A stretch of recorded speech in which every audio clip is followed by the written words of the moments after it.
All right, Joshua Conerly, Rainier Beach's finest. And first of all, congratulations on the selection here for the All-American Bowl. I want to start off by you talking about what it means, to be invited to this game and play amongst all these great players. I think it's one time. I know in Washington I play in the best division of football, Metro League. But I feel like for the first time I'm around a bunch of dudes that are at the same level I'm at. No offense to anybody, but it feels good to be out here. Great first day, sunny. I'm not out in Seattle with the snow and the rain, So it feels good. It feels good out here. A little windy, but it's a blessing to be here, man. Especially being the first one from my school, to be a All-American of any sort, But it feels great to be out here. It's a true blessing, and it means the world to me. And there's nothing I'd rather be doing with my week right now. So it's gonna be a great week, my man. For sure. We're gonna talk about a couple schools you're announcing in February. You are announcing a signing day, right? No, you don't know. Nah, I think I might wait a little bit longer until March so I can take some of my visits. Okay. What visits do you have coming up in January? I think I'm gonna get a home visit from Coach Moore, Coach Harbaugh, towards the end of the month, and then probably Miami. Okay. So a USC visit would happen potentially when? March. Okay. Yeah. Are they trying to get you for the last visit by chance? Basically. Okay. Yeah. All right. So we'll start off with talking about USC. There's been a lot of changes at USC since you first were recruited. There's some people that are no longer there too that were significant, but Vianney's still there, and just first of all, start off by talking about the relationship with him and the part that he's played in keeping USC in this. Yeah. Honestly, that's been the biggest factor. Coach V. That's my guy. I talk to him almost every day, and that's been the dude that's been there since the beginning. And him and Coach Lenny, with Coach Lenny being gone, it hurt me a little bit. Yeah. Because that's like my OG. But Coach V, that's my guy. And that's more like my OG. He puts me on with a lot of game about the game. And just about life in general. So yes. it's not really. It's more about football. It's less. It's not all about football. That's really my guy, and he's like a life coach to me, So.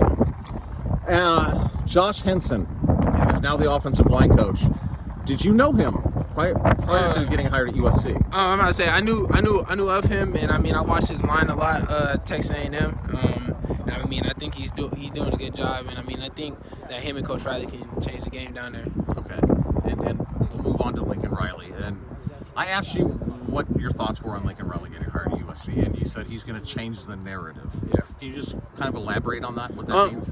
Because the past few years, SC hasn't really been what it has been historically, and they're like a lot of people are talking about they're just staying at the bottom. They're gonna be there for a while, and I feel like he's gonna come in and make an immediate impact. Whether it happens or not, it will happen eventually. So. What are your thoughts on your conversations you had with him? What's the vibe that you're getting from him? Definitely that I'm wanted, and that I'm a priority to them, and I feel like it's like he's like family, and it's like someone I talk to probably every week. So. Okay. Michigan is another school I wanted to ask you about because I know that you have really, really high interest in Michigan. You had a great visit there. Just talk about the Wolverines and what they bring to the table for you. With Coach Moore being a first-year head coach, I think it's great that he was able to coach up an unranked line to the Joe Moore Award in just his first year being the O-line coach. Yeah. So that was pretty impressive to me. And for them to go from unranked to the number 2 team in the country, no matter what how they lost, I feel like the fact that they nobody but them thought that they could get there. Right. Even when I was there in the summer, that they're is going. true. They were going hard every day because they knew that they were going to be there. Yep. And even in their weight room, there's a message in there. It was, what are you going to do today to beat Ohio State? And they preached that. And that's what they went out there and did. So they manifest a lot.